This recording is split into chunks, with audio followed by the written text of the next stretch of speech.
Османи ја стави јавноста на училишна клупа. Со креда и сунгер во рацете ја нацрта и објасни преговарачката рамка со ЕУ. Во просториите на Министерството за надворешни работи, шефот на дипломатијата на школска табла символично исцрта 35 европски скалила, велејќи дека се 35-те поглавја кои државата мора задолжително да ги помине за да стане членка на ЕУ. Објаснувајќи го процесот, дека за секое поглавје треба да се исполнат услови или така наречени одредници за кои Европската комисија подготвува извештај и се гласа од земјите членки, Османи потенцираше каде официјална Софија може да блокира.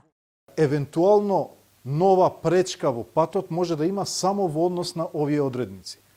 А одредниците се содржани во трите патокази, кои што ќе ги подготвиме после скринингот и ќе ги усвои Европската Унија. Во еден од патоказите, патоказ за владење на право, се наоѓа акциски план за малцинства. Акциски план за малцинства. Само ова прашање, ако може да кажеме од односите со Бугарија, е одредница за кој што ќе има писмен извештај и ќе има гласање. И евентуално може да биде некоја хипотетичка пречка. Велејќи дека сака да ги демантира шпекулациите во јавноста, кажа дека рамката е составена од општи и специјален дел.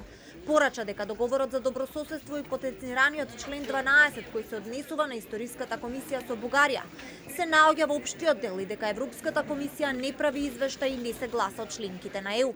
Ниту едно од овие патокази, одредници или скалила има прашања од договорот со Бугарија, Историската комисија, прегледите од член 12.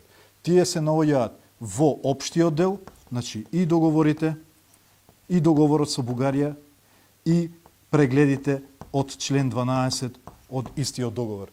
Тие се наоѓаат во општиот дел, за кој што нема писмен извештај и нема гласање, и од тука не може да бидат пречка во напатот на државата во Европската Унија. Но дали Османи го положи испитот пред јавноста, допрва ќе се види. Вице-премиерот за европски прашања Маричич пак пред една недела на брифинг со новинарите уверуваше дека Бугарија нема да прави дополнителни компликации во однос на извештаите од документите, ако Македонија заврши домашната задача. Порача дека Софија ќе биде позаинтересирана од останатите членки на ЕУ, но дека македонската влада има канали на комуникација со новата бугарска влада и дека владата ќе настапи подготвена со сите документи, вклучително и обврски од протоколот. Македонија пак има 3 домашни задачи за да ги стартува автоматски преговорите со кластерот 1.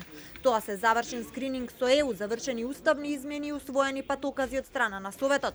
Пред да се финишираат документите и да се испратат во Брисел во септември се очекуваат низа на консултации со јавниот сектор. Европската комисија пак вчера го објави нацрт извештајот за кластер 1 фундаментални вредности, а Македонија е оценета како умерено подготвена.